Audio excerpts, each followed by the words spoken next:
Now, in this question, there are two elements. Element X has 6 more protons compared to element Y. Okay, so let me show you the period table. So this period table will be given to you in the exam. So X has 6 more protons, okay, than Y. So if Y is lithium with a proton number of 3, then 3 plus 6, 9, X is fluorine. Okay, if okay Y, let me use another color. Okay, if Y is boron with a proton number of 5, 5 plus 6, 11, X will be sodium. So that is what it meant by X has 6 more protons. Okay, that's what it meant by 6. X has 6 more protons than Y. So in this case, you can see that X can be on the right hand side of Y, or okay, in the period lower than Y, because the question doesn't tell us what is X and what is Y, so we can only look at the period table and just assume that if this is Y, then what is X? Okay, if what is X, then which one is Y? Okay, so now let's go back to the question. A, atoms of element Y are smaller than atoms of element X. Now, in the chapter 2, we've learned that okay, across the period in the period table, the size of atom okay, will decrease. Okay, the reason is because the proton number increases, so the nuclear charge increases, and electrons are being added to the same shell. So the size of atoms will decrease across a period.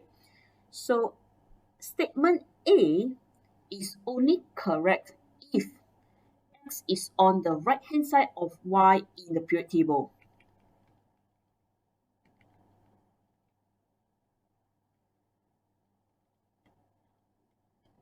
Okay, but okay, we have seen that from the examples, okay, from the elements that I've chosen just now, X could be in the period below Y, okay, because we are not given identity of X and Y in this question. Now going down a group, okay, going down periodic table, the size of atom will increase.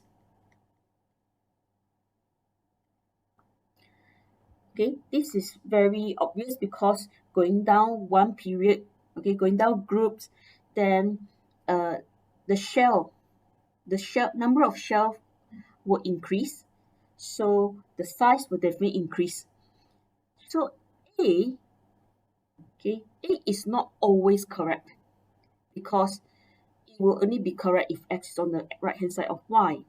Okay, so A, okay, is a statement that is not correct all the time, cannot be the answer. Now let's look at B. Element X has a full shell of electrons. So again, let us go back to the periodic table.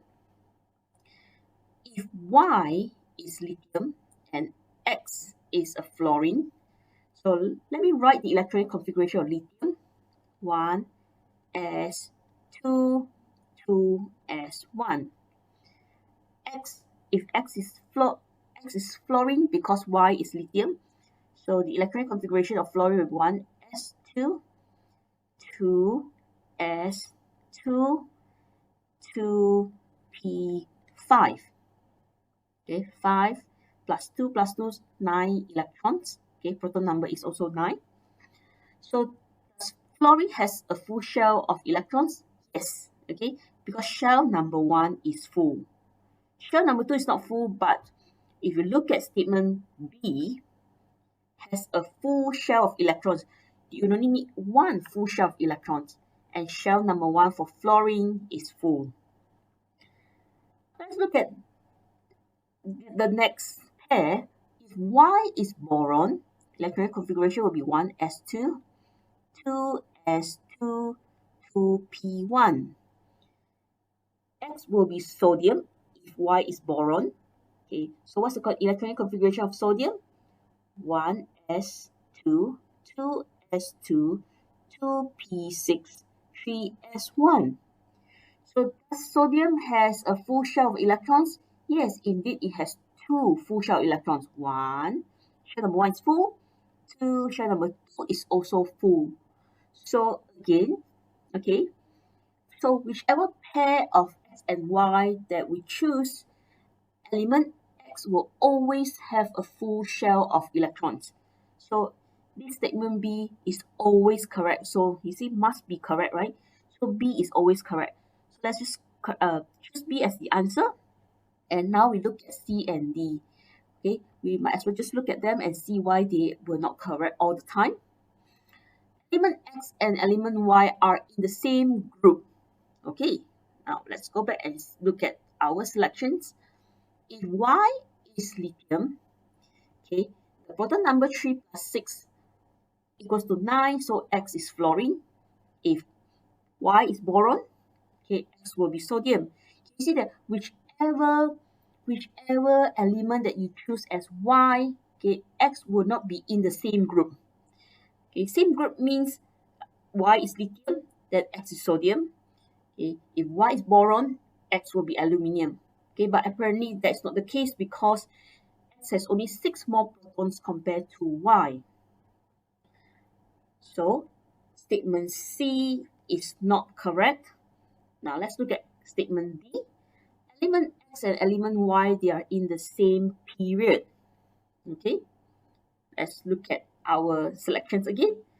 If Y is lithium, X is fluorine. Yes, correct, they are in the same period. But if I choose boron as Y, okay, then X will not be in the same period anymore.